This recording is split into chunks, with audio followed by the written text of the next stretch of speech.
ألف لام را كتاب أنزلناه إليك لتخرج الناس من الظلمات إلى النور بإذن ربهم إلى صراط العزيز الحميد.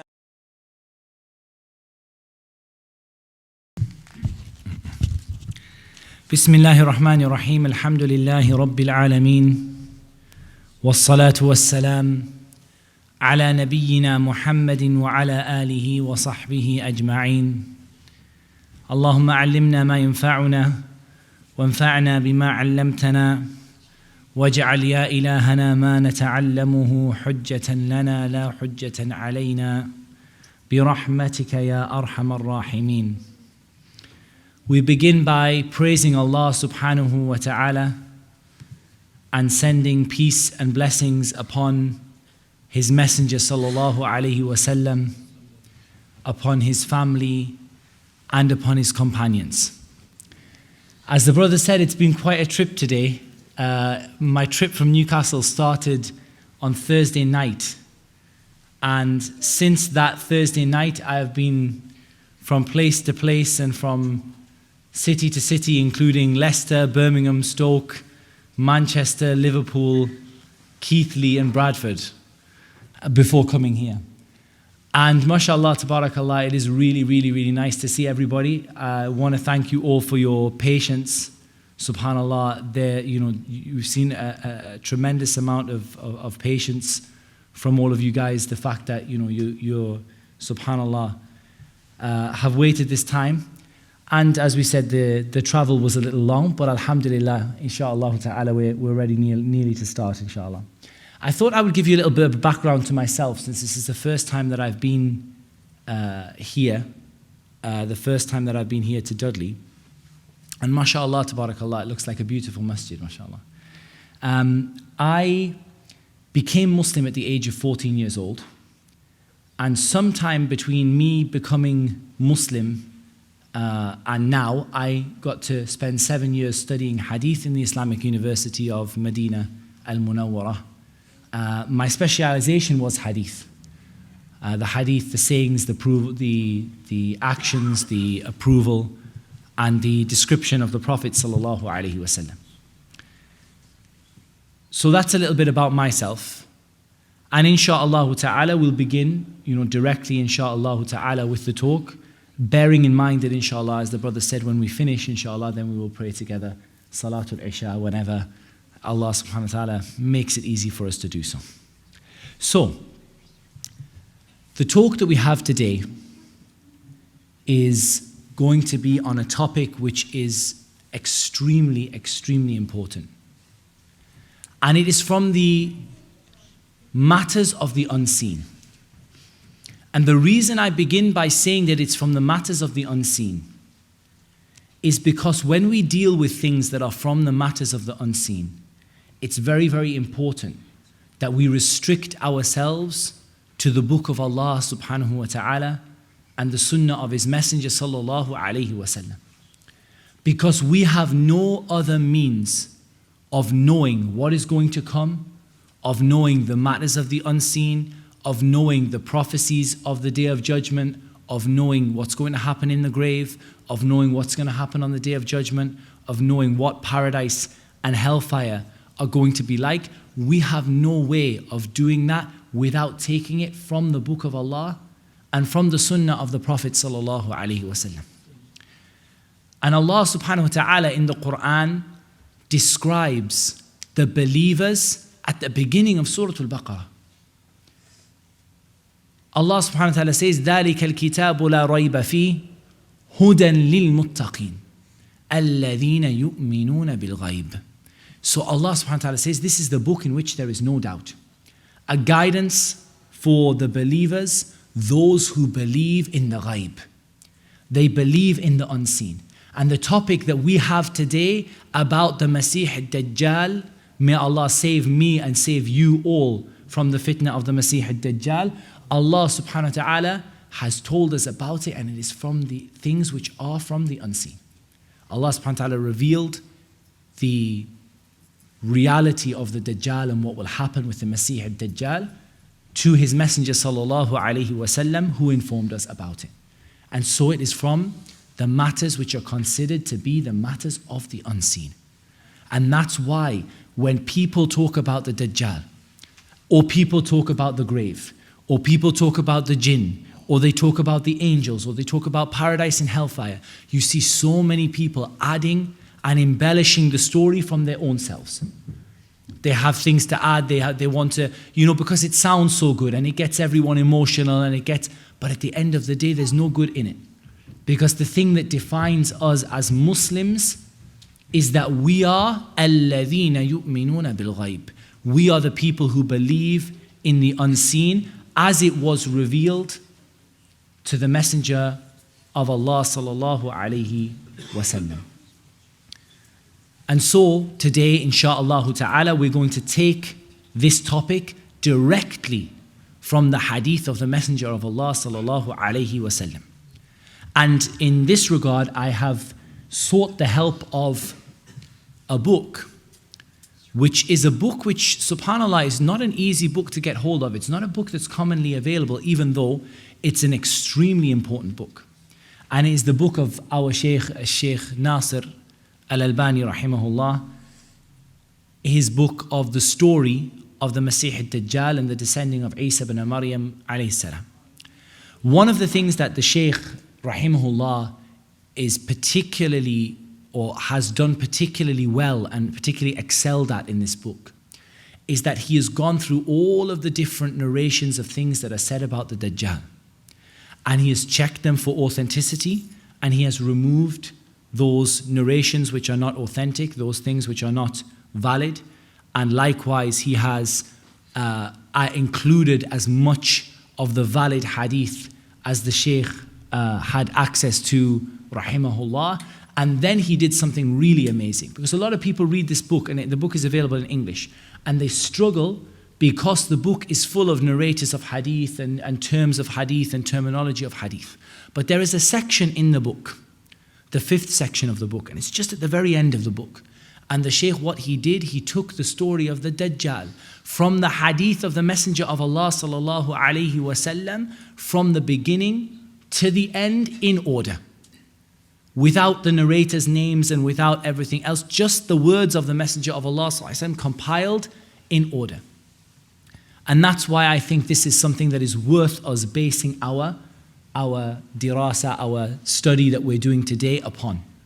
Because we are basing it upon the speech of the Messenger of Allah sallallahu alaihi wasallam. I can come here and tell you a story about the Dajjal. I can tell you about how the Dajjal is going to look. I can tell you about what the Dajjal is going to do, inshallah. But it's not the same as hearing how the Messenger of Allah sallallahu alaihi wasallam explained the Dajjal. And in all of my lectures that I do, I always try, and I try so hard to emphasize to the brothers and to the sisters that we need to have that attachment to the books of the people of knowledge. We need to have that attachment to the ulama, to the scholars of Islam. And not be listening to sort of Muhammad Tim talk about the Dajjal. And inshallah, there will be some benefit in it. But for us to be able to study together a book of one of the great scholars of Islam, and to study the words of the Messenger of Allah sallallahu alaihi wasallam, how he described the Dajjal to us in his words sallallahu alaihi wasallam. So I think that this is something that is worthwhile. Before we do that, I want to take a few moments to talk about the fitan in general, the trials and tribulations. In Sahih al-Bukhari, from the hadith of Salama radiyallahu anha, the Prophet sallallahu alaihi wasallam awoke one night saying, Subhanallah. He woke up one night and he said, Subhanallah. What has Allah sent down from the khaza'in, the things that are, only Allah subhanahu wa ta'ala knows. What has Allah sent down of the fitan? How many trials and tribulations has Allah sent down in this night? And then he commanded that someone go to wake up his wives so that they could pray And he said, perhaps someone who is clothed in the dunya will be unclothed in the akhirah. So in this hadith of Salama radiallahu anha, the Prophet sallallahu alaihi wasallam, it wakes him up the amount of trials and tribulations that Allah subhanahu wa ta'ala is going to send upon this ummah. So much so that he decides to wake up his family, to wake up his wives, and to call them to pray because of the great fitan and the trials and the tribulations that Allah Azza wa Jal is going to send down upon this ummah. And there is a hadith of Abu Hurairah in Sahih Muslim. Hurry to do good deeds before a trial comes like a piece of the dark night. A man reaches the morning as a believer, and by the evening he has disbelieved. And a man reaches the evening as a believer, and by the morning he has disbelieved. Subhanallah. A man reaches the morning and he is a believer. And the trials and the tribulations that Allah subhanahu wa ta'ala is going to send are so much and so severe that the evening comes and he has left the religion of Islam. And a man reaches the evening as a believer, and the trials that Allah subhanahu wa ta'ala sends are so severe that he does not reach the morning without leaving Islam. He sells his religion for a small benefit of the dunya. This is what the Prophet ﷺ is telling us about the time that is going to come. About the time that is surely going to come. That people are going to sell their religion for such a small price. How many of us today see this around us in our Muslim brothers and our Muslim sisters? That they sell the deen of Allah Azza wa Jal for the smallest price. They sell the religion of Allah subhanahu wa ta'ala for the smallest price. Subhanallah. The smallest price. And we see, subhanallah, people in their employment. We see people in their, in their family lives. We see people in their education. And they sell their deen.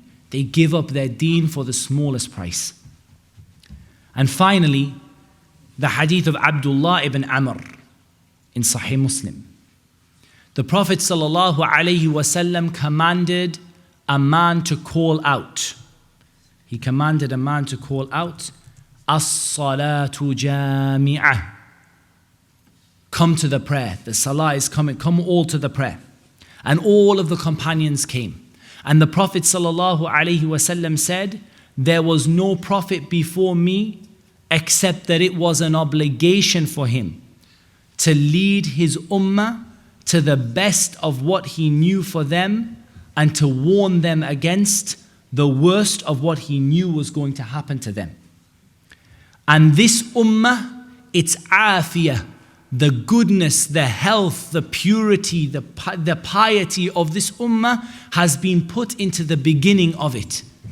Meaning the companions of the Messenger of Allah sallallahu alaihi wasallam.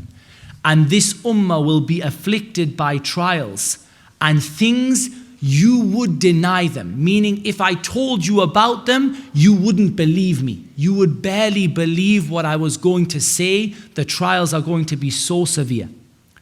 A fitna will come one after the other after the other. And the believer will say, this is the end of me. This is the end of me. Then another fitna will come after it, and it will be even greater than the one before, and the believer will say, this is the end of me. I've been destroyed. This is going to kill me. And then another one will come that will be yet worse than the one that came before. This is the situation of the life that we are living in, and there's no doubt as we get closer to the time that is mentioned by the Prophet sallallahu alaihi wasallam, and we become, subhanallah, closer to the hour, there's no doubt that these fitan increase and they increase and they increase.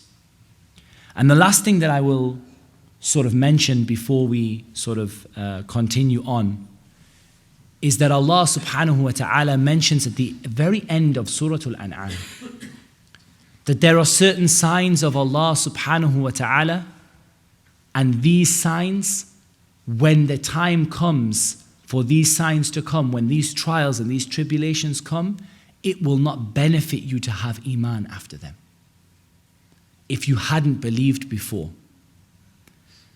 So these trials that are going to come, these major trials, the trials of the Dajjal, the trials of the rising of the sun, the beast coming out of the earth, these are trials that, subhanallah, when if you haven't chosen to practice Islam, and you haven't chosen to enter Islam, and you haven't chosen to act properly in Islam as you are supposed to act, then your iman is not going to benefit you on that day.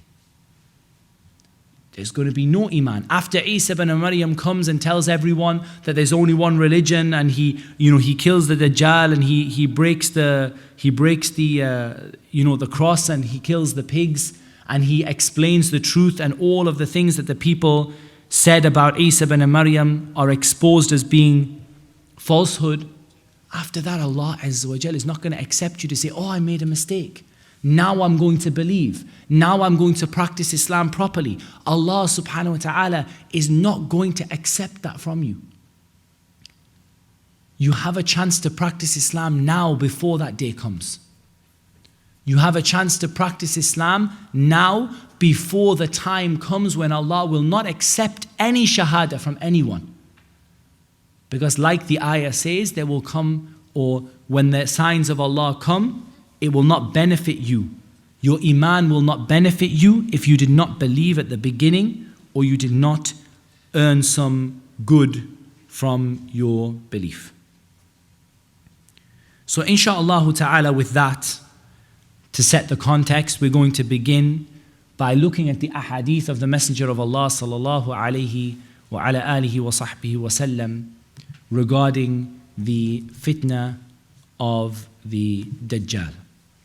The Prophet sallallahu alayhi wa sallam said, O my people, there has been no affliction greater than the affliction of the Dajjal on the earth since Allah created the children of Adam. And there will be no fitna that will be greater until the hour will come. No one will escape whatever is before it, except that he's going to escape it, and it will not harm a Muslim. To be honest, we could spend our time on this one hadith of the Messenger sallallahu alaihi wasallam on its own. That the Prophet sallallahu alaihi wasallam said, O my people, there has been no fitna on the face of this earth, no trial on the face of this earth, since Allah Azza wa Jal created the children of Adam, the offspring of Adam. There has been no trial on this earth, and there will be no trial on this earth until the day of judgment that is greater than the trial of the Masih ad-Dajjal. Nobody will escape what is before it except that he will escape it. Meaning, if you can be successful now, if you can escape the fitan that come before the Dajjal, the trials that come before the Dajjal, the other signs of the hour that happen, and you can escape them and you can be safe from them, then bi'idhnillahi ta'ala you will be safe from the fitna of the Masih ad-Dajjal. And it will not harm a Muslim. And that does not mean that it will not harm someone whose name is Ahmed, or it will not harm someone whose name is Fatima, or it will not harm someone whose name is Hassan, or it will not harm somebody who attributes themselves to Islam. But the true Muslim who believes and affirms Tawheed, that there is no God worthy of worship except Allah, and that Muhammad sallallahu alayhi wasallam is the messenger of Allah, he will not be harmed. He will not be harmed by the fitna of the Dajjal, by the fact that Allah subhanahu wa ta'ala will protect him from it.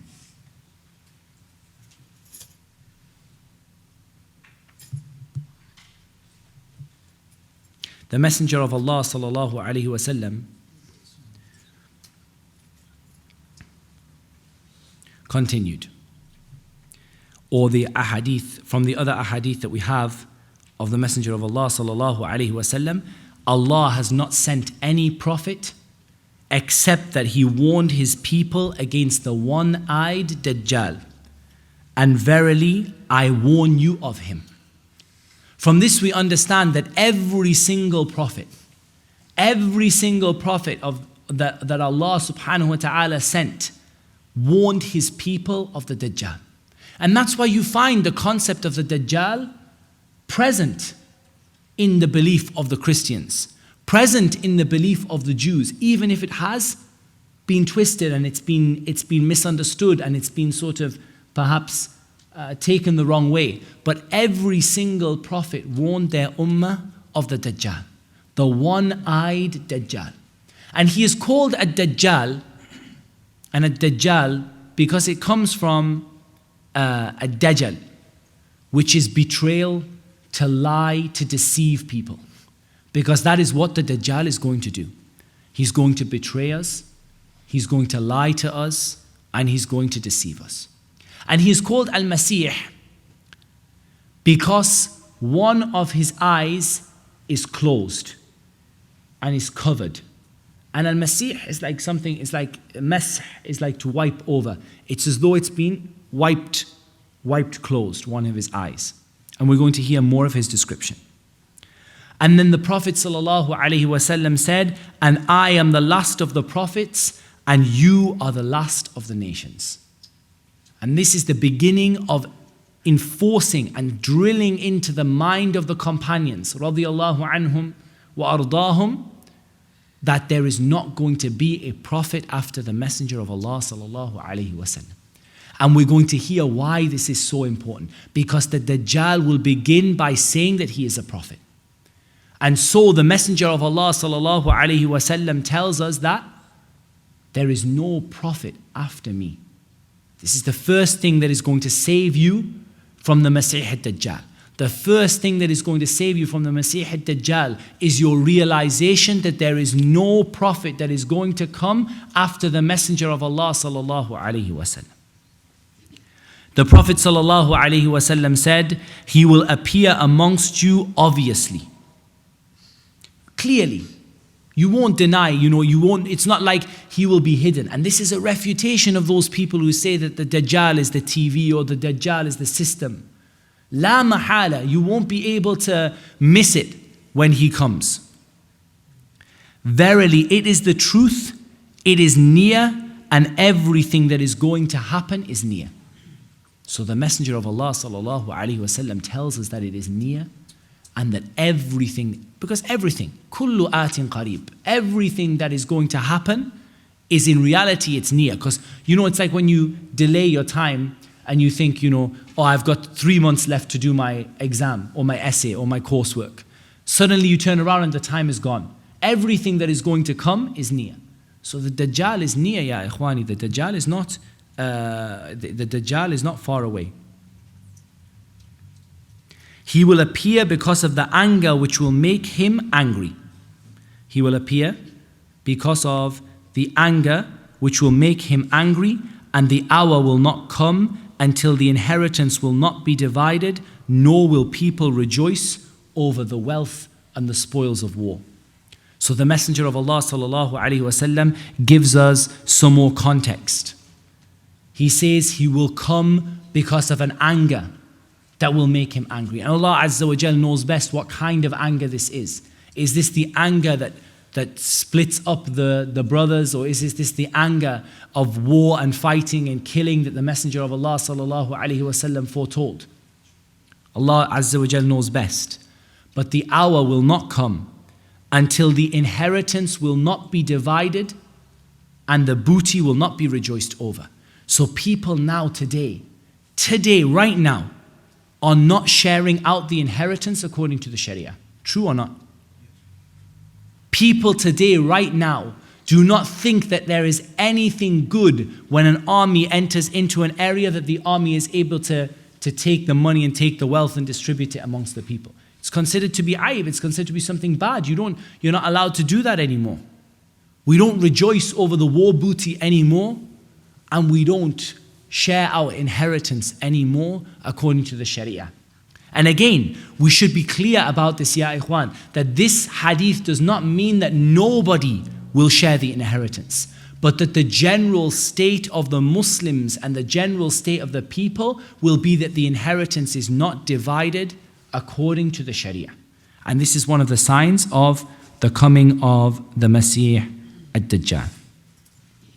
The Prophet ﷺ said, if he will come forth when I am among you, I will argue on behalf of every Muslim. And if he will appear after me, then everyone must be for himself, every man for himself. And Allah is the helper of every Muslim on my behalf. And in the hadith of Salama, if he appears after I die, Allah will make the righteous people sufficient for you against him. So the Messenger of Allah sallallahu alaihi wasallam, and this shows that he did not know the ghaib. The Messenger of Allah sallallahu alaihi wasallam did not know the ghaib.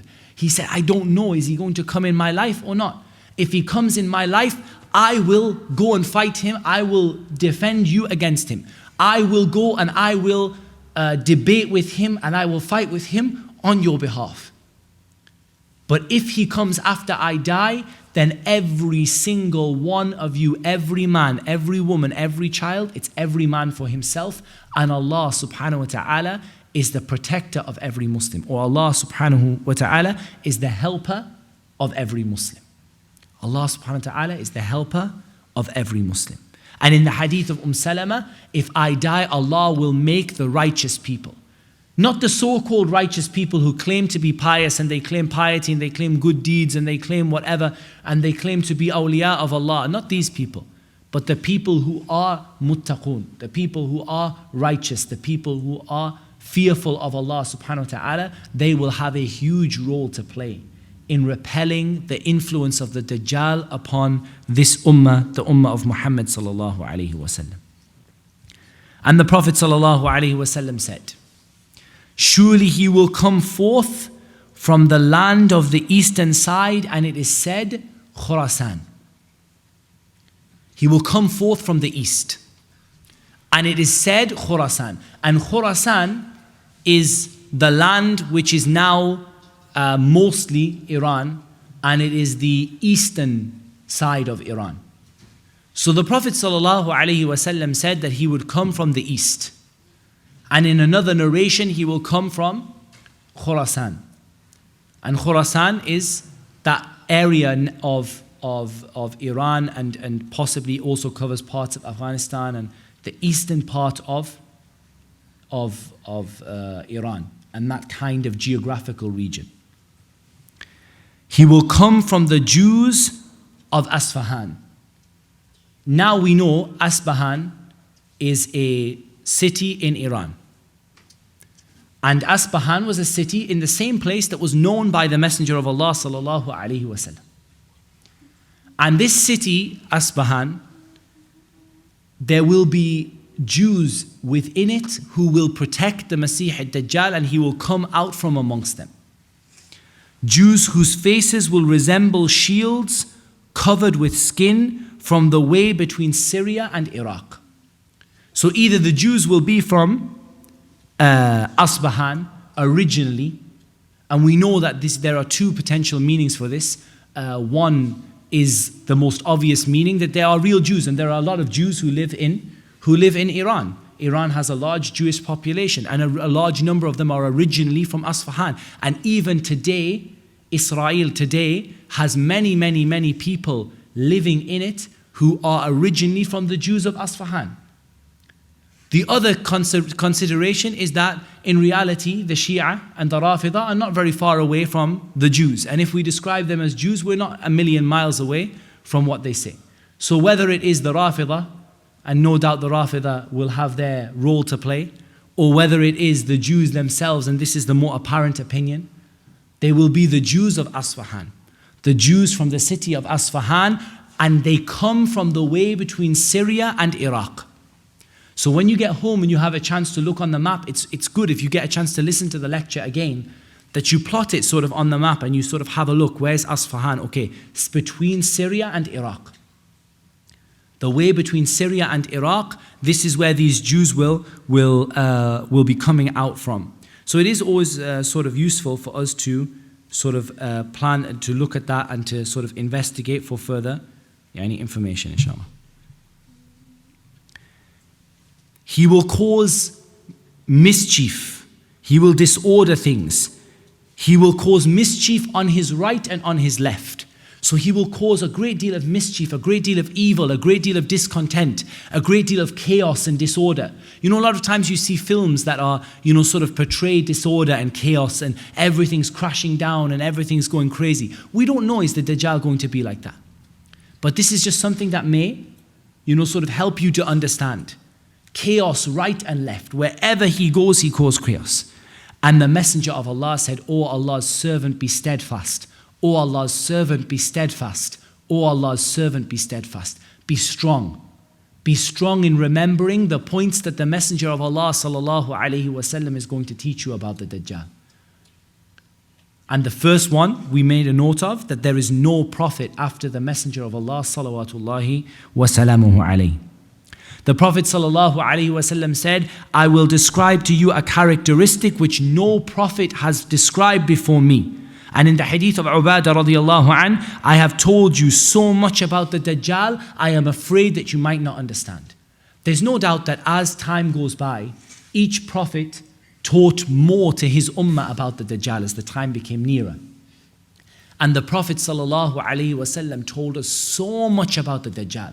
We can have no doubt about who he is and where he's going to come from. He will begin by saying, "I am a prophet when there is no prophet after me." And you must remember this, because when the Dajjal will confuse the people and he will bring the dead to life by the permission of Allah, and he will bring your own dead parents to stand in front of you to tell them he is Allah, you must remember these things. You must start by remembering that there is no prophet after the Prophet sallallahu alaihi wasallam. Nobody. And then, the second time he will say, "I am your Lord," but you will not see your Lord until you die. And this is the second point that you must remember, that you cannot see Allah subhanahu wa ta'ala in this dunya. You will see Allah subhanahu wa ta'ala when you die. And bi-idhnillah, you will see that in a way that will be a blessing for you in Jannat al-Firdaus al-A'la. You will not see your Lord until you die. Simple things, but these things, if you keep them in your mind, they will save you from the fitna of the Masih al-Dajjal by the permission of Allah Azza wa Jal. There is no prophet after the Prophet Muhammad sallallahu alaihi wasallam, and that you will not see your Lord until you die. So anything in this dunya that comes and says, "I am Allah," even if they bring the sun and the moon on one hand and the other, if you see them in this dunya, it is not Allah subhanahu wa ta'ala. And the fitna of the Dajjal will try you so badly. It will shake you from inside so badly. You can only remember these simple things, and even though everything your eyes will be telling you and your senses will be telling you, "This is my Lord," but your heart, you remember the hadith of the Messenger of Allah sallallahu alaihi wasallam, you will not see your Lord until you die. Indeed, the Dajjal is blind by the left wiped eye.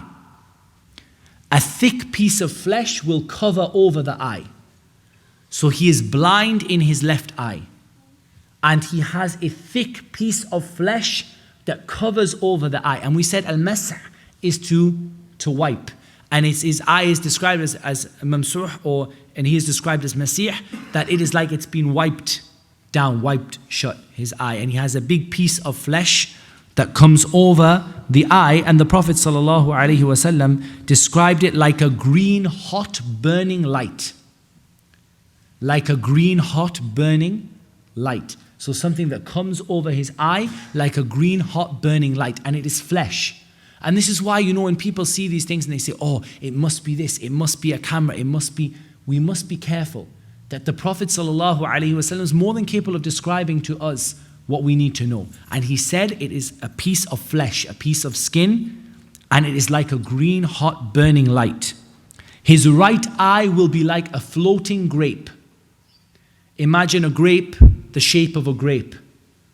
And you imagine you have a grape that just is like sort of floating on top of the water.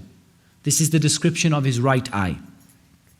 Neither protruding out, so his eye will not stick out, nor is it right back. You know, some people, their eyes are very deep into their skull, and some people, their eyes are very prominent. His eye will neither be deep, nor will it be prominent. He will have thick hair. Beware, his position should not be hidden from you. It must not be hidden from you that your Lord is not blind in one eye. This is again the third point. There is no prophet after the Messenger of Allah sallallahu alaihi wasallam. You will not see Allah Azza wa Jal until you die, and your Lord is not one-eyed. And the Prophet sallallahu alaihi wasallam used to repeat this until the Sahaba thought he would not stop. He would say, your Lord is not one-eyed. Remember, your Lord is not one-eyed. Your Lord is not one-eyed. Your Lord is not one-eyed. Again and again and again. Because again, the trial of the Dajjal will be severe and it will shake a person to their very core. You need to remember, there is no prophet after the Messenger of Allah sallallahu alaihi wasallam. You will not see your Lord until you die, and your Lord is not a'war. He is not one-eyed. Your Lord is not blind in one eye. He said it 3 times. Then he pointed towards his eyes with his hand, and he said, and surely you will not see your Lord until you die. So again, look, the Messenger of Allah sallallahu alaihi wasallam, again and again, he's pointing and he's saying to them, and he's pointing and saying, you will not see your Lord until you die. Your Lord is not one-eyed, and you will not see your Lord until you die. And he will walk in the land, and verily the land and the heavens belong to Allah. He will be a young man with twisted hair and a floating eye. I compare him to Abdul Uzza ibn Qatan, who is short, hen-toed with curly hair and white, as in his skin will be fair, not dark, not a dark brown color skin. It will be a fair skin. Now, the word white here doesn't always necessarily mean white in the most absolute sense, but we'll say to be safer, we'll say fair, and yani closer to white than to any other color. He is a man with curly hair, thick twisted hair, thick twisted curly hair. Between his 2 eyes is written kafir, or is written kafara. So either it is written kaf, fa, ra, or it is written kafir, disbeliever. Everyone who will dislike him will read it. And in another narration, every believer will read it, or every Muslim will read something like this. But here, everyone who will dislike him will read it. As soon as you reject the Dajjal, and this is the test, as soon as you look at him and your mind says to you, no prophet after Muhammad sallallahu alaihi wasallam, I will not see my Lord until I die, my Lord is not one-eyed, I disbelieve in him. As soon as you dislike him and you disbelieve in him, you will straight away see the word kafir written on his forehead, as a miracle and a sign from Allah subhanahu wa ta'ala that this is a disbeliever, and this is someone who is not to be taken as a guide. And it's mentioned every believer, whether he knows how to write or he does not know how to write, he will see it. Every believer, whether he knows how to write or whether he does not know how to write, will see it. Perhaps the companions would fear, I can't read. How am I going to read kafir on his head? I don't know how to read Arabic. Every single believer who hates the Dajjal will be able to read it, whether they can read or whether they can't read. From his trials is that he will have with him the heaven and hell. He will have with him Jannah and Nar. Imagine someone brings Jannah to you in front of your face. He brings Jannah to you in front of your face, and he brings the hellfire to you in front of your face. Or he brings a cool river to you, and he brings a burning fire to you. A mountain of bread and resemblance of the heaven and hellfire will come with him. So it's not real Jannah. Nothing with the Dajjal is real. It's not the real Jannah that he brings. But what he brings is an image, a fake, so that you would look at it and think that it was Jannah. And you'll reach out. This is your Jannah. This is Allah. He's brought Jannah for you. And He's brought the hellfire for you. But it's not your Lord. It's not Allah Azza wa Jal. It is the Dajjal, the biggest liar that Allah subhanahu wa ta'ala will put on this earth. And so the Messenger of Allah sallallahu alaihi wasallam said, his hell is heaven and his heaven is hell. So if you are given a choice to enter Jannah or the hellfire, enter the hellfire.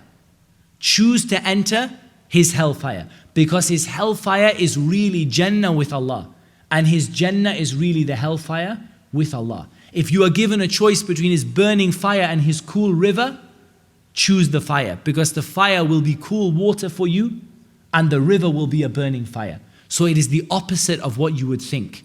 And that is an amazing test. Imagine the test of your iman, to see Jannah. Someone brings Jannah, in front of you. Right there, you can smell it, you can see it, you can touch it. And you, from your iman, you have to go and walk into the burning fire.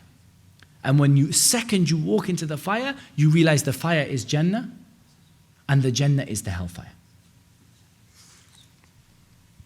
Al-Mughira ibn Shu'bah asked him about the Dajjal. He said, they say he will have a mountain of bread and meat and a river of water. He replied, he is much too low to be allowed such a thing by Allah to judge the people. Now this is showing that it's not a real Jannah and it's not the real hellfire. He won't really have Jannah and the hellfire. Allah will not allow him to judge the people in that way. But what he will have is an image that will fool the people into thinking that it is Jannah, and an image that will fool the people into thinking that is the hellfire. In another hadith, the Messenger of Allah sallallahu alaihi wasallam said, 2 flowing rivers will be with him. One will look like white water. One of them will look like white water, and the other one will look like a blazing fire. Whoever finds it and wants the water, he should drink out of the fire. So if you want to drink the water, imagine there's a famine. There's no water anywhere on the face of the earth. There's nothing at all. And he brings you water and says, drink. Drink, my slave, drink, my servant. I am Allah, I'm your Lord, I've brought you water. And here is a river of burning fire. You disbelieve in him, you drink the fire, and the fire will be water. Whoever of you finds it and wants the water, he should drink out of the fire, and he should close his eyes and lower his head. So the Messenger of Allah is explaining you, how do you actually go and take fire and put your face into it? Close your eyes and lower your head, and just keep in your mind that it is not fire. Close your eyes and lower your head, and you will find it to be cold, sweet, pure water. And you should not be frightened. In another narration, whoever will enter his river, his reward will be wasted, his sin will be recorded. And whoever will enter his fire, his reward will be made obligatory, and his sin will be deleted. Therefore, whoever is tested with his fire should seek Allah's help and should recite the early verses of Surah Al-Kahf. These will be the protection for you against his affliction. How many of us read Surah Al-Kahf every Friday? How many of us still read? It was narrated that Imam Ahmad rahimahullah used to read the beginning of the ayahs of Surah Al-Kahf, and he would cry and say, oh Allah, keep us safe, oh Allah, keep us safe, keep us safe. And he would read the beginning of Surah Al-Kahf. Now we don't even think of the Dajjal. We think, oh, it can't be as bad as the latest Hollywood blockbuster movie where some aliens came and did this. It can't be. You're desensitized to violence, you're desensitized to troubles and tribulations. Someone will come and save the day, something. It won't be like that. When the trials of Allah come, there isn't the option to just turn away and just to take it and switch off the TV and go home and have a nice lie in bed. These are the trials that shake a person. Now, if you just think for a second, what is going on in Syria today? What is going on around the world, in Muslim countries, in Africa and in other places? The trials those people are going through are nothing compared to the trial of the Masih ad-Dajjal. So just put it into context. When you see people dying and you see people losing their children and their houses, this is nothing compared to the fitna of the Masih ad-Dajjal. So this is not a light fitna, it's not a story, this is something real that is going to happen. And so you must read Surah Al-Kahf, the beginning of Surah Al-Kahf. From his affliction, his trial is that he will say to a Bedouin, what do you think if I raise your father and your mother alive? Will you testify that I am your Lord? I'm going to bring your father and mother alive. Will you say shahada that I am Allah? He would say yes. Then the two devils will stand up, two shaitan will stand up and will take the picture, the image of his mother and father, and they will say, "O little son, follow him because he is your Lord. And from his affliction is that he will overcome a soul and will him, and he will saw him with a saw until he will cut him in two. And from his affliction is he will pass nearby a tribe, and he will call them, and they will deny him. And he will turn against them, then no grazing stock will live except that it is ruined." So imagine he goes by a village and he says, "Believe I am Allah." They say, "We disbelieve. We don't believe that you're Allah." All of their livestock dies the same day. All of their plants die. The whole village is left in ruins. What is that going to test the iman of the people? That they said, "No, you're not Allah," and then as if it came from Allah, the whole village is turned to ruin. And from his affliction is that he will pass by a clan, he will call them and they will accept him, and then he will command the heaven to rain. He will command the heaven to send down the rain, and he will command the earth to grow, and it will grow until their cattle will come back in the evening of the same day, fat and big. You imagine you just denied the Dajjal. You lost everything. Your house is ruined, your livestock is ruined. The next village, you look at them. They are believed in the Dajjal, and as if a miracle, their cows are fat, they have so much meat, they have riches, they have everything in the world. Their hips will be raised and their udders full of milk. Then he will walk through the desert and say, "Bring your treasures," and the treasures will come out of the desert like the swarm of bees. All the time he's calling you that he is your Lord.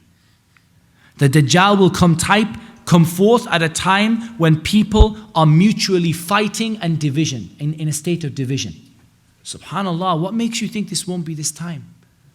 Subhanallah, a time of mutual fighting when everyone is fighting each other and there's so much fighting and division amongst the people.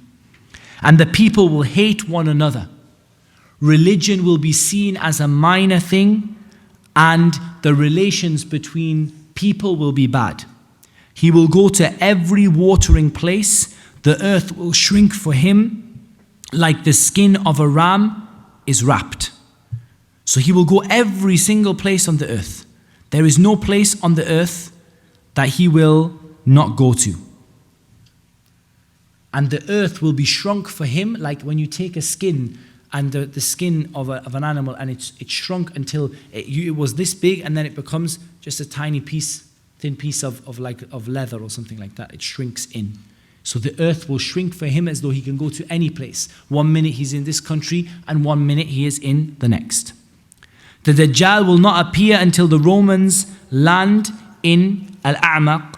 They will gather against the Muslims, and the Muslims will get together against them. Bear in mind, the word Romans here is just a general Arabic word for Europeans, inshallah, and that seems to be the most sort of reliable opinion of the hadith. The Europeans will gather against the Muslims, or the Romans will gather together against the Muslims, and the Muslims will get together against them. Then an army of the best soldiers of the people on earth at that time will come from Medina to fight against those Romans or those Europeans. When they arrange themselves in ranks, the Romans will say, "Do not stand between us and those Muslims who took prisoners from among us. Let us fight them." The Muslims will say, "No, by Allah, we will never turn aside from you and from our brothers so that you may fight them, and there will be a terrible fight." And the Muslims will prepare a detachment to fight until the death. And they will not return until they are victorious. They will fight until darkness, and both sides will return back without anyone winning. So there's a big battle between the Europeans or the Romans and between the Muslims. And they are seeking to get hold of some Muslims who have done something to them. They've taken prisoners. So they say, "Don't stand between us." And they fight against them, and they prepare a detachment and say, "Go forward against these people until you die, or you are victorious." And they will go forward to fight against them until they die or until they are victorious. But then darkness will come and they will return back, and neither side will have won. Both sides will return without being victorious, and neither will be wiped out. the Muslims will prepare another group to fight to the death, so that they do not return until victorious. When it is the fourth day, a new detachment from the Muslims will be prepared. They will fight, and a third part of the army, who Allah will never forgive, will run away. So a third of the army of the Muslims run away. A third party of the army, who will be the most excellent martyrs in the eyes of Allah, will be killed, and a third of the army will never be tested. And Allah will decree that the Romans will be defeated. And they will fight such as has not been seen. A fight like nobody has seen, a war like this. Not in any movie, not in any video game, not in any concept of history have you seen a war that will go on like this. So fierce that if a bird was to pass by their flanks, it would fall down dead before it reached the other side. Even a bird would not be able to reach from one side to the other. There will be such a massacre that when the counting will be done, only 1 out of 100 men related to one another will be found alive. Only 1 out of 100 men will be found alive in this massacre that will happen. So what can be the joy at the spoils of such war, and what inheritance can be divided? The Messenger of Allah said, when 1 out of 100 is left alive, who's going to be happy that they won? Nobody. They will enter Constantinople and they will conquer it. In another narration it was said, you have heard of the city, one side is inclined and the other is on the coast, i.e. Constantinople. They said yes. Allah's Messenger sallallahu alaihi wasallam said yes, Allah's Messenger. Then he said, the hour will not come until 70,000 people from Bani Ishaq, yani Bani Israel, from the Jews, 70,000 people will attack Constantinople. When they land there, they will not fight with weapons nor arrows, but they will only say, there is no God but Allah, and Allah is the greatest, and one side of it will fall. Then they will say, there is no God but Allah, and Allah is the greatest. So it seems that these people are from Bani Ishaq, but they are from the Muslims of Bani Ishaq. So they are from the Muslims of Bani Israel. And they will say, there is no God but Allah, and Allah is the greatest, and the other side will fall. And they will say, there is no God but Allah, and Allah is the greatest, and the gates will be open for them, and they will enter in. So they will say, La ilaha illallah, Allahu Akbar, 3 times, and the city will collapse and fall down, and they will enter in, and they will be sharing out the wealth. When they are sharing out the wealth and the spoils of the war, and hanging their swords by the olive trees, Shaitan will cry, the Dajjal has taken place amongst your families. They will leave everything, because they know of the Dajjal. They are believers, they are Muslims, they know the Dajjal is coming. So they leave all of their wealth and everything, and they come back and they run back towards their families. They will come out, but it will be no avail. They will send 10 horsemen to check, has the Dajjal come or not? The Prophet ﷺ said, I know their names, the names of their forefathers and the colors of their horses. They are the best men on the face of the earth, or the best horsemen on the face of the earth that day. They are the best horsemen on the face of the earth that day. And when they reach Syria, the Dajjal will come out. So these horsemen will go forward looking for the Masih al-Dajjal, and when they reach Syria, the Dajjal will come out. There will not be any city, but the fear of the Dajjal will enter into it, except Medina. There will be 7 gates for Medina at that time, and 2 angels will be at each gate, repelling the fear of the Dajjal, pushing the fear of the Dajjal away. And it's narrated that the Dajjal will not enter Makkah, nor will he enter Bayt al-Maqdis. He will not enter Al-Aqsa. There's some difference in the riwayah. He will not enter the center of Jerusalem, and he will not enter Makkah. But the fear of the Dajjal will enter everywhere but Medina. Medina is the only place the people will not be scared or not have any fear of the Dajjal, until he will alight near the barren land of Al-Juruf, behind the mountain of Uhud. So the Dajjal comes to Medina, and he stands outside Medina. The angels are stopping the Dajjal. The Dajjal is the creation of Allah. He can't do something that Allah doesn't want him to do. So he comes to the plain behind Uhud, and he wants to enter Medina, but the angels are standing firm and the angels will not allow him to enter Medina. Medina will shake with an earthquake 3 times. And the people will shake 3 times. And there will be no male or female munafiq except that they will go out. Now you imagine now how many people die to leave Medina and go and live in Western lifestyle. How many people die to leave practicing Islam to be more sort of westernized and to leave their religion and to leave. When the Dajjal comes and calls them out, they're going to run. They're going to run to him. How many people are going to say, no, I'm staying in Medina? They're going to run to him just like they run in this dunya to go and seek the dunya at the expense of the deen. This day will be called the day of purity and salvation, because Medina will be purified, and most of the people who go out to him will be the women. A man in the flush of his youth, in the height of his youth, the peak of his youth, from amongst the believers will go to the Dajjal, and he will be the best of the people at that time, or from the best of them. And the armed men of the Dajjal will meet him, and they will say to him, where are you going? And this man, he will say, I am going to this one who has come. I'm going to see the Dajjal. So they will say, don't you believe in our Lord?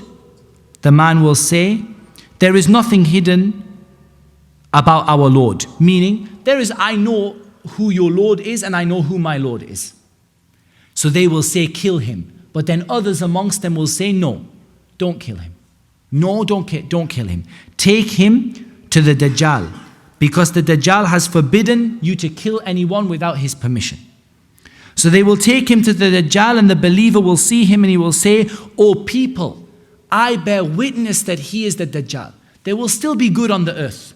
He will come and say, one look at him, I bear witness that this is the Dajjal. Because he knows the hadith. He's taught it to his children. He's been taught it by his parents and by his scholars, and he understands who the Masih ad-Dajjal is. So he says that you're the Dajjal. And he says, you are the Dajjal who Allah's Messenger sallallahu alaihi wasallam has mentioned. And the Dajjal will order for him to be made to lie on his stomach. And then he will be struck on his back and his stomach, and the Dajjal will say, don't you believe in me? And he will say, you are the false Christ. You are the false Masih, the false Messiah. You're not the real Messiah. You are the false Messiah. And the Dajjal will say, what do you think if I kill him and raise him alive? Would you be doubtful that I am Allah? I'm going to kill him and raise him back up to life. They said, no. He will then order for him to be cut up with a saw. Imagine this, he's alive, he's been cut up with a saw into pieces. From the parting of his hair up to his legs, cut down the middle with a saw, and he will kill him. He will strike him with the sword and cut him into 2 pieces and make the pieces lie at the distance between the archer and its target. If you imagine an archer shooting an arrow, and you imagine the archer is a little bit quite far away, 100 meters or whatever, 50 meters, whatever the archer stands, he will put the 2 halves of the man there. And then he will walk between the 2 pieces and he will say, stand. And the man will get up alive and stand. Of course, everyone around him will believe. The Dajjal will call to that young man, and the young man will come forward laughing with a bright face. And he will say to him, a bright face that is gleaming with happiness, and he will say to him, don't you believe in me? And the man will say, by Allah, it is only added to my insight concerning you. You did this to me, you've just confirmed to me that you're the Dajjal, even more than I already knew you were the Dajjal before. He will say that, or the Dajjal after this will try to get hold of him, and the man will have, his neck will turn into copper. His neck will turn into metal. So that the Dajjal will try to be striking off his neck, trying to kill him in reality. But the Dajjal can't kill this man. So then the Dajjal will throw him, and the people will think he'll throw him into the air, and he will say, now I have thrown him into the hellfire. And the people will think that he was thrown into the hellfire, but he was thrown into where? He's thrown into Jannah. And Allah's Messenger sallallahu alaihi wasallam said, he will be the best of the martyrs in the sight of Allah. And there's no doubt that the greatest form of jihad is kalimatu haqqin inda sultanin jair. The greatest form of jihad, as the Messenger of Allah said, is to say the truth in front of an evil tyrant. So you imagine there is no tyrant more evil than the Dajjal. And the Messenger of Allah sallallahu alaihi wasallam told us that this man, he's killed, he's brought to life. He says, I know you're the Dajjal. The Dajjal chases him, he tries to cut off his head, but he can't cut off his head. So he throws him into the air and he thinks he's been thrown into Jahannam, but he's been thrown into Jannah. The angels will turn his face towards Syria, and he will come to a mountain of Jerusalem, and he will siege a group from the Muslims. The believers will be in a very hard time, a very tough time. The people will flee from the Dajjal to get into the mountains. Sharik, the daughter of Abil Akr, said, O Allah's Messenger, where will the Arabs be on that day? He will say, the Arabs will be few on that day. A righteous person will be their Imam, and he will be from my family, from the offspring of Fatima radiyallahu anha. Allah will make him suitable to be the Khalifa in a night. And his name will be like mine, and his father's name will be like mine. He will have a broad forehead and a prominent nose. He will fill the earth with equity and justice as it was filled with oppression and tyranny, and he will rule for 7 years. And the Prophet ﷺ said, and this is the beginning of the introduction of the Mahdi. And the Prophet ﷺ said, 2 groups of my ummah Allah has protected from the fire. A group who will fight against India, and another group who will be with Isa ibn Maryam alayhi salam. And he said, whoever of you meets Isa ibn Maryam, give him my greetings. Give him the greetings of the Prophet sallallahu alaihi wasallam.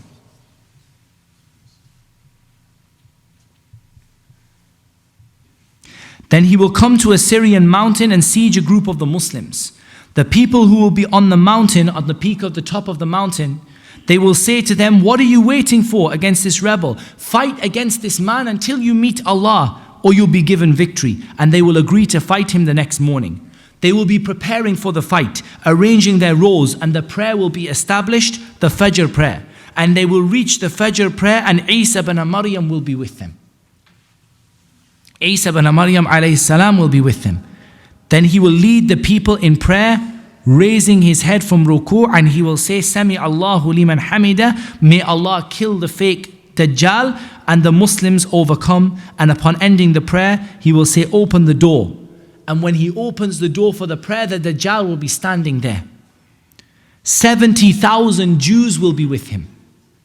Every one of them will have a decorated sword with a green shawl. And Isa alayhi salam will chase him.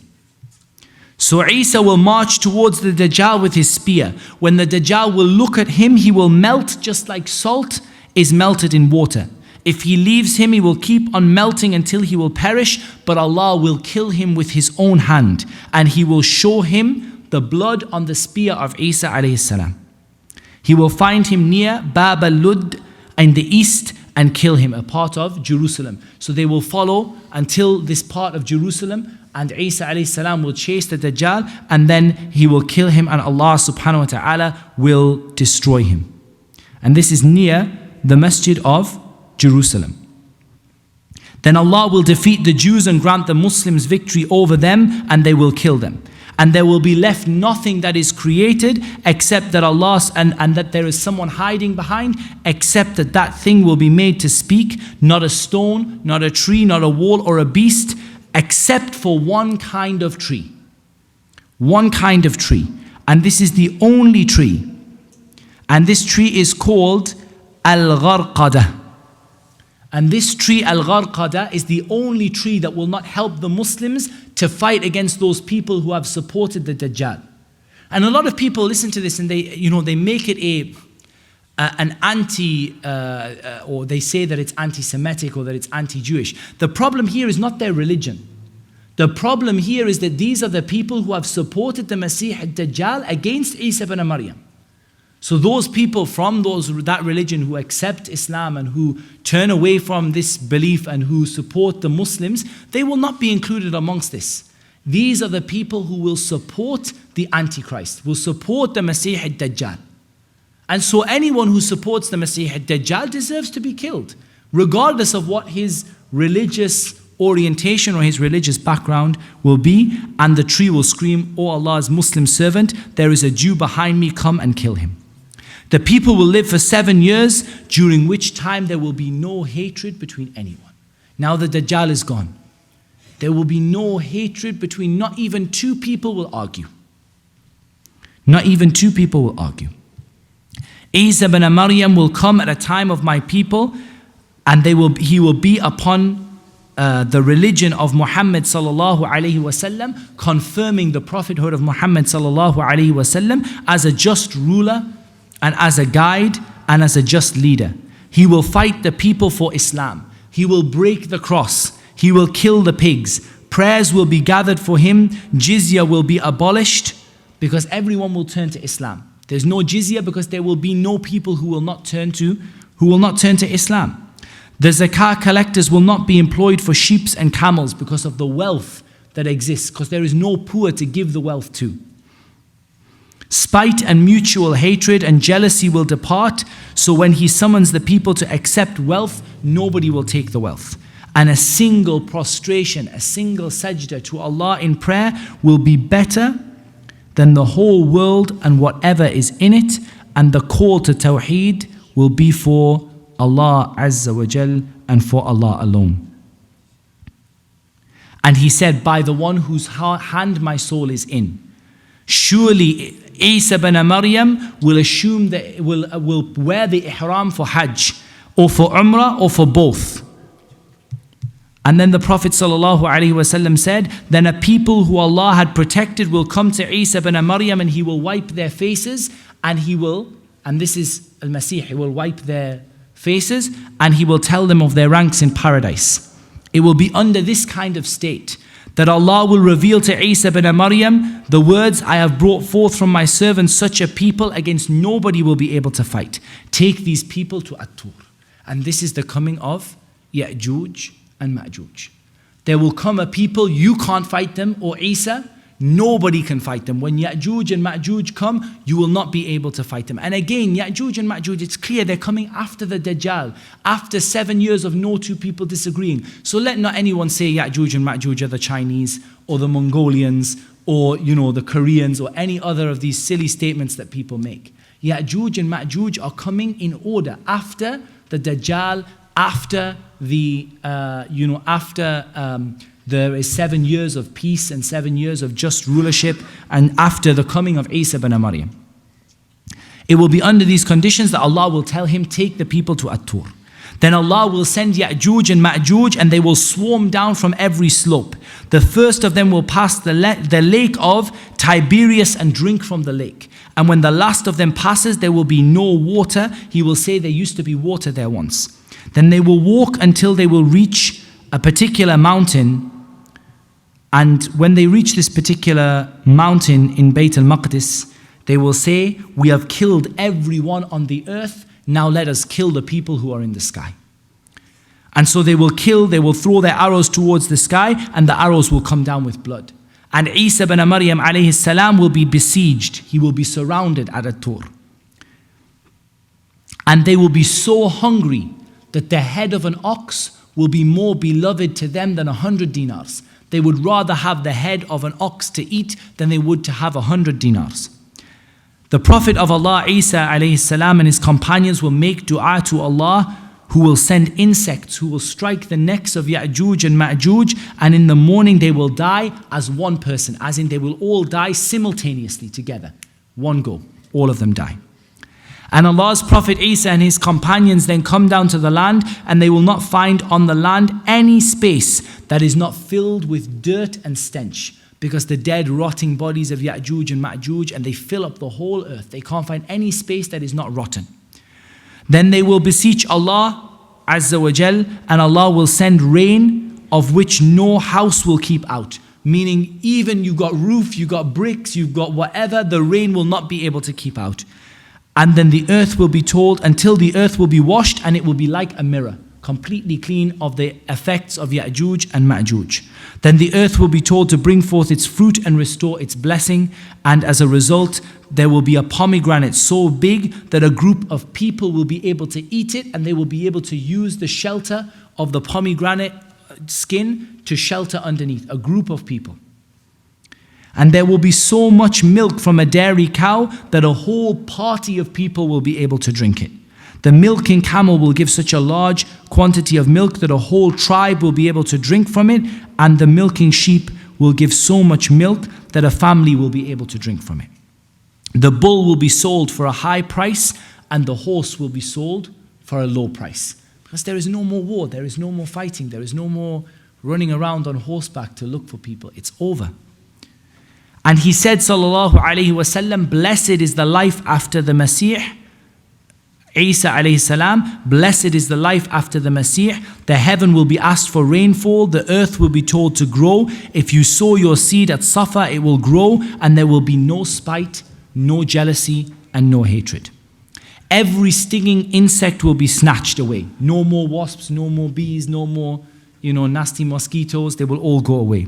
Peace will take place so that the lions will play with the camels, the tigers with the cows, and the wolves with the goats, and the children will play with snakes, and the snakes will not harm them.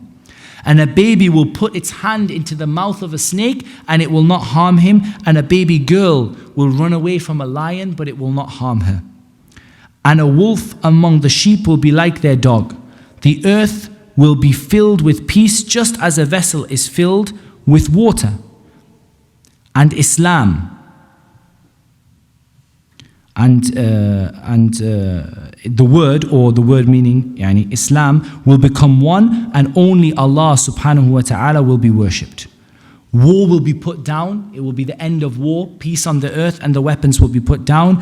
Quraysh will stop being the only ones who are allowed to rule.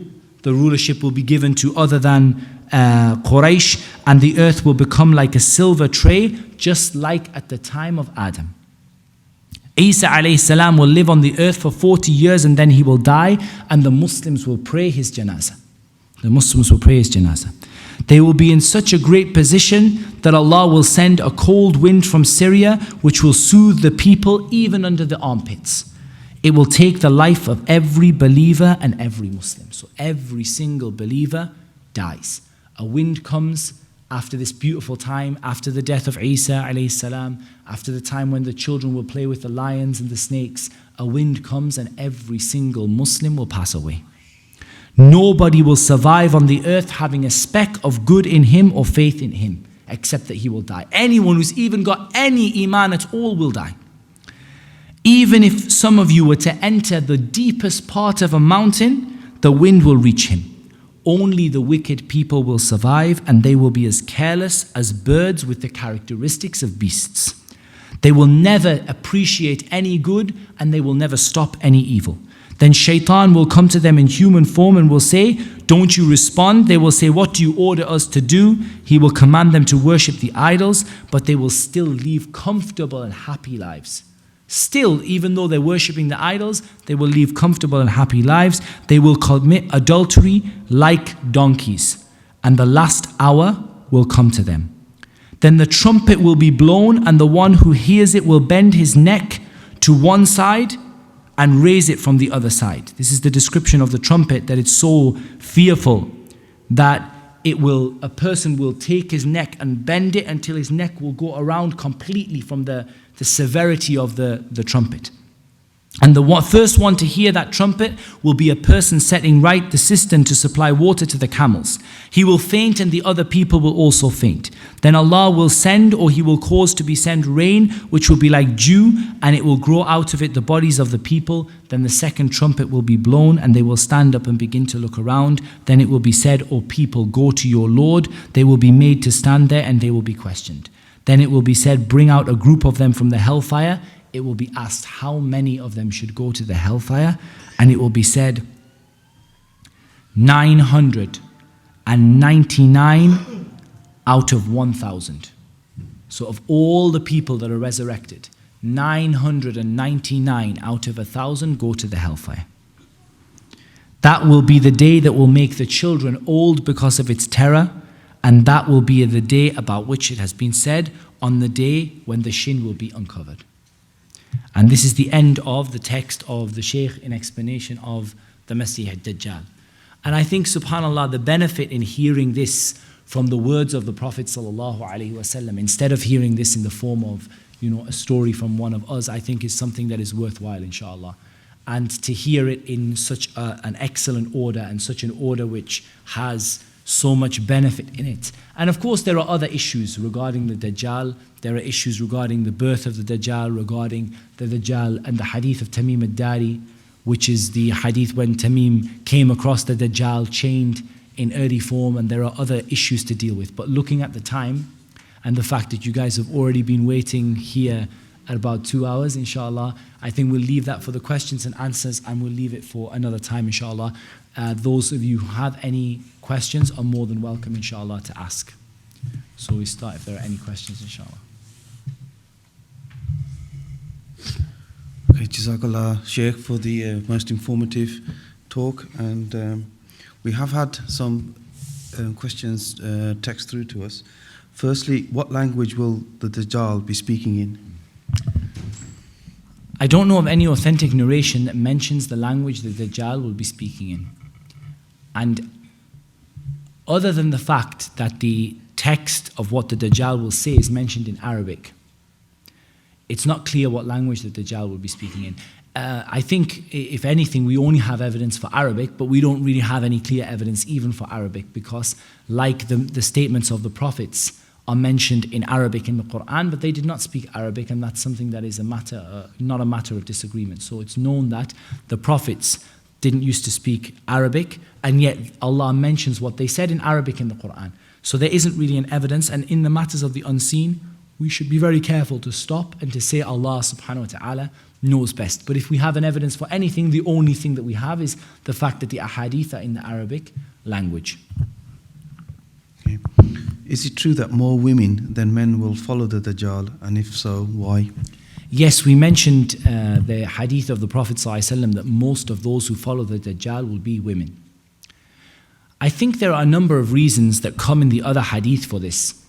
One of them is that in the hadith in which the Prophet ﷺ talks about the natural deficiencies that Allah subhanahu wa ta'ala has made as a test for some of the sisters, the fact that they have a time in the month where they don't pray, and that they need to make up for this with sadaqah. And that, subhanAllah, there is a difficulty that Allah has made natural for them. It's not it's not something blameworthy. It's a natural thing that Allah has made for them. But they need to make up for it with other things in order that they don't be harmed. And likewise, the nature and the sort of the characteristic of the women, with regard to the tongue, with regard to backbiting and slandering, these are things which again lead people into falling into these kind of fitan, falling into these kind of trials and tribulations. So I think it's very, very significant that, that there are certain sins that women are predisposed towards, like backbiting and like, gossip and slander. And that at the end of the day, there's a certain amount of a natural predisposition. And so it's not a criticism of women. It's not for us to say that this is that women are bad or that women are less in that regard. But it's simply something they need to be aware of so that they can combat it by giving sadaqah, by being careful about what they say, by being, practicing and by sticking to Islam. But if you look at the hadith that talks about being saved by the Dajjal, they talk about both men and women being saved who believe. So the issue is regarding, certain sins that the women do and certain deficiencies that Allah has put in them. The third issue is the easiness with which the hearts of the women are attached to, emotional issues. I think one of the Arabic poets, he said that indeed their hearts are quick to lean. Their hearts move quickly to a person. They become attached to a person very easily and very quickly. And we see this, Allahul Musta'an, with regard to some of the du'at. and people sort of having a following around a person and having a big, sort of effort made around a person and people's hearts, they go towards them. And this is something which a person has to try to avoid. They have to try to keep their heart, in check, and not to simply sort of fall for every guy that they see, or to fall for every sort of new sort of celebrity or every new sort of person they hear about, because this is from the inclination that will lead to following the Dajjal. So there is a certain predisposition with the heart, that the heart is the heart of the woman is easier to sort of be attached to things and to be attached to emotional things and people, seeing your mum and dad alive that you thought were dead and other things like that. And again, this is something that it is very easy to deal with. Islam has not said you're condemned. Islam has simply said there are natural things within the men and there are natural things within the women. And the natural things within the women make them vulnerable to certain sins and certain problems. But there are ways to get over those. From the ways to get over those is that the sisters, when they are not praying, they spend their time doing ibadah, other forms of ibadah. And they won't be able to replace the prayer. But they don't make that a time where they don't pray, they don't do dhikr, they don't read Quran, they don't remember Allah, they don't teach anyone, they don't learn anything. This is not the right way. But they fill that time with things which ibadat, which are beneficial. Like the dhikr of Allah, like the recitation of the Quran, like teaching, like reading, like studying, even if they can't perform the prayer. And from the means to get over this is for them to be careful about their hearts and their tongues, to be careful about them becoming too attached to individuals and to figures, and to being sort of, to have tendencies to sort of like every sort of new guy that comes around, or every new guy that is sort of reported in the newspapers or whatever, and likewise to watch the tongue from gossiping and backbiting. Because these are all things that we know are predispositions that a lot of women have. And again, the Sharia doesn't say all women have it, but that a lot of women have, and that's perhaps why the majority of the people will be, who will follow the Dajjal will be from the women, and that's just based upon, not a clear evidence, but based upon other ahadith that talk about the vulnerability of women in certain areas, and if we put them together, we can say perhaps these vulnerabilities are the reason why the majority of the women will follow the Dajjal. And of course the Prophet ﷺ advised them to give sadaqah, and this inshallah is a means for them to make up for some, or to be able to save themselves from some of the natural vulnerabilities that Allah subhanahu wa ta'ala has put into them. It was mentioned that the two signs of the coming of the Dajjal, firstly, not dividing the inheritance according to the Sharia. What is the second regarding the war booty? Can you give an explanation and clarification on that? Yes. It is that nobody will be happy over the war booty. It used to be at the time when they used to fight, and you have to put this in context, like a lot of times we avoid talking about this, but you have to put it in context. There were battles that happened at the time of the Prophet ﷺ. And every people, the Europeans, the Romans, the Persians, they used to love it when they would conquer a city and they would take the war booty. That used to make them happy and make them pleased. What happened, or what will happen with regard to the Dajjal, is that people will no longer be pleased with the war booty. Either because of the amount of richness that is spread to every place, that people no longer care about the wealth, or, as we can see in our time, perhaps this is something that is happening now. When an army enters in, there is no longer any concept of war booty, really. There is no longer any concept of them seizing the wealth of the people and seizing the things that they take from the people and then using them to benefit the Muslims. That's not something which is done in war anymore. So perhaps that is the meaning of the hadith, that the people will not rejoice over the war booty. They'll no longer be happy with having the war booty, or they'll no longer seek, it'd be amazing, we'll fight and we'll be able to get some of the wealth. The wealth will no longer be a motivation for them, and Allah knows best. Why has such a huge test of faith been put in place for the believers? Allah subhanahu wa ta'ala tests people however He wants. And we shouldn't think now, because the Dajjal is not here in front of us today, that Allah subhanahu wa ta'ala is not testing us with a huge test of faith. Allah subhanahu wa ta'ala tests you with good, and Allah subhanahu wa ta'ala tests you with evil. So I think it is important to say that everybody is being tested with good and with evil. Poverty is a test, wealth is a test. Health is a test, sickness is a test. And Allah subhanahu wa ta'ala has chosen some people to undergo this test, either as a punishment or either as a means to achieve a higher rank for them, or either as a means that Allah subhanahu wa ta'ala, for whatever wisdom Allah subhanahu wa ta'ala wishes. And like Allah Azza wa Jal says, Allah is not asked about what He will do, and you will be asked about what you do. They will be asked, as in we will be asked about what we do. Allah will not be asked about what He does. So no one's going to go to Allah and say, why did you test this person and not this person? Allah tests whoever He wills. And it's enough for us that we've been given the means to be saved. What was the very first or the very second, I think, hadith we read of the Prophet? Every Muslim will be saved. Every Muslim will be safe. You have nothing to worry about if you're practicing your deen, insha'Allah, and you're reading Surah Al-Kahf and you're doing the things that Allah subhanahu wa ta'ala put on the earth as a means for you to achieve this success, inshallah. When did the Dajjal get flesh on his left eye? Will he be born with it? I think from the narrations it appears that he will be born with it. It appears that he will be born with it. And Allah subhanahu wa ta'ala knows best. This is from some of the other narrations from memory. It seems that he will be born with this physical characteristic. And I don't think that I recall a narration that says that really clearly, but I think that's what you understand from the narrations, and Allah subhanahu wa ta'ala knows best. The important thing is when He comes, this will be His description. So we should be sort of, it's not a case that we look at every sort of child as some of the movies portray, like sort of looking at every child is that child, the Dajjal kind of thing. But when the Dajjal appears, the Dajjal will appear with this characteristic. The next question is not really clear, but it states, what about non-believers that live in Makkah and Medina? Will it affect them? I assume that they mean, will they be protected? I think it means will the fear affect them of the Dajjal. I think the whether or not the fear affects them, we know that every munafiq will leave. We know that Makkah and Medina generally don't have many.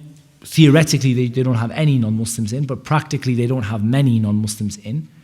And we know that the non-Muslims will rush out to meet the Dajjal no matter what. So as soon as they hear the Dajjal appear in Syria, they will rush out to meet him because they will be so keen to see their Lord, that they have taken as their Lord, they have taken as God. As for the munafiqeen, they are those people who say, no, we're staying in Medina because we have Iman. We believe in Allah, we don't believe in the Dajjal. And when Medina will shake, they will leave and the fear will enter Makkah, but the fear will not enter Medina. So Medina is the only place where the fear will not enter. The Dajjal himself will not enter Makkah, nor will he enter Bayt al-Maqdis, or he won't enter a part of Jerusalem. And I've read two narrations, one of Al-Aqsa and one of Bayt al-Maqdis. So whether it is a part of Jerusalem or all of Jerusalem, he will not enter in. As for Medina, the bit that is described is actually the center of Medina, and not even Medina has now grown much wider than just the center of Medina. And the area that the Dajjal will land in is now inhabited. It's an area that is, sort of, they're building sort of houses along and stuff like that. So I think that the non-Muslims will rush out to see the Dajjal in the first place. And as for the munafiqeen who will say that, we are Muslims and we're staying because we believe in Allah, they will be taken out by the earthquake, and Allah subhanahu wa ta'ala knows best. Okay. Where will the Dajjal be born? The issue of the Dajjal being born is a complicated one. And that's because there are narrations, and particularly the narration of Tamim, radiyallahu an, ad-Dari, in which he met the Dajjal. And the Dajjal was chained on an island.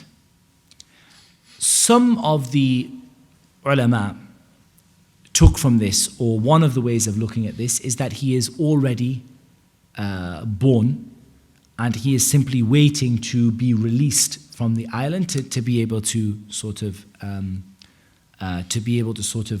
go and do what Allah subhanahu wa ta'ala has decreed for him to do. Another way of looking at this is to say that sometime between then, Allah subhanahu wa ta'ala will cause him to be sort of born again, and it's not clear how this would happen. And at the end of the day, whichever of the two opinions is right, Allah subhanahu wa ta'ala knows best. But we know that the Dajjal at the time of the Prophet sallallahu alaihi wasallam was represented alive to Tamim ad-Dari radiyallahu an, and he conversed with him, and the Prophet sallallahu alaihi wasallam approved of that and told of what it was, and he said that my time is near and I'm getting ready to come now. Whether that was something that then Allah will cause him to be born and he will live a life that he will sort of come out, or whether Allah will simply release him into the world and he's already been born, Allah Azza wa Jal knows best. But we believe that the Dajjal remains chained in that place until Allah subhanahu wa ta'ala decrees for him to come, and whether Allah subhanahu wa ta'ala decrees for him to come by means of a birth or by means of him being released, this is not, I don't know the answer to this. This is not clear to me. And the narrations are difficult to sort of come to a conclusion of. But inshallah, whatever is the case, it's not the most important thing regarding us for the Dajjal, because we know the Dajjal already is here and chained.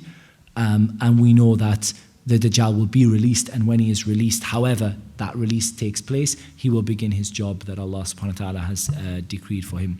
I think it is also important to note, just on that point, that the Dajjal is not a believer, and that it's not fair to say, or it's not right to say, that just because Allah subhanahu wa ta'ala has created him for this purpose, it's not his fault. The Dajjal willingly and deliberately and knowingly chooses this path that he has chosen. And yes, Allah subhanahu wa ta'ala decrees it for him, but it is something that there is no disagreement in Islam that the Dajjal will be from the people of the hellfire, and he will be from those people who misguide, and he's a severe liar. And it's not that he is simply, a creation that has no purpose. Those people who are not Muslim, when the Dajjal comes, will they be able to believe? This is a matter of disagreement amongst the scholars, depending on the ayah in Surah Al-An'am. And I find the ayah in Surah Al-An'am from here, at the very, very, very last page of Surah Al-An'am.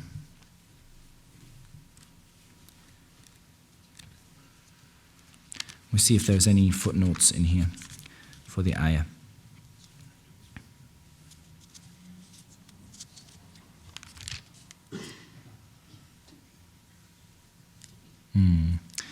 هل ينظرون إلا أن تأتيهم الملائكة أو يأتي ربك أو يأتي بعض آيات ربك يوم يأتي بعض آيات ربك لا ينفع نفسا إيمانها لم تكن آمنت من قبل أو كسبت في إيمانها خيرا قل انتظروا إنا منتظرون. Do they wait for anything other than the angels should come to them, or your Lord Allah should come, or some of the signs of your Lord should come? Some of the signs here is where the disagreement is over. What things are included in some of the signs? On the day that some of the signs of your Lord will come, no good will it do to a person to believe if he had not believed before or earned good by performing deeds of righteousness through his faith. Say, wait, we too are waiting. Abu Hurairah narrated that Allah's Messenger ﷺ said, the hour will not be established until the sun rises from the west, and when the people see it, then whoever will be living on the surface of the earth will have faith, and that is the time when it will not do any good for the people to believe if they had not believed before. So according to this hadith, it seems that it will be acceptable for a person to believe at the time when the Dajjal comes. But having said that, at the same time, it is also not clear as to the ordering of some of the signs, and also it is not clear as to whether the Dajjal is included in some of the signs. Some of the scholars include the Dajjal, and they say the beast, the sun rising from the west, the beast, and they say one other sign, and then they say the Dajjal, and some of them don't include the Dajjal. But the point is, the closer you get to the time of the Dajjal, the less likely it is that your iman is going to be accepted and your belief is going to be accepted unless you had believed before. And I think perhaps at the time of the Dajjal you can understand, but once Isa ibn Maryam alayhi salam comes and everything is made clear and there is no religion except Islam, that is not a time for people to choose, now I believe. When everything is in front of me and I've seen the Dajjal be killed, now I believe that in Allah subhanahu wa ta'ala. And Allah subhanahu wa ta'ala knows best which of the signs. But we should fear this ayah, because Allah makes it general and we should fear. And the Prophet ﷺ interpreted this ayah as the sun coming from the west, and so we should stick with his interpretation, salawatullahi wa salamuhu alayhi. Are there any further questions?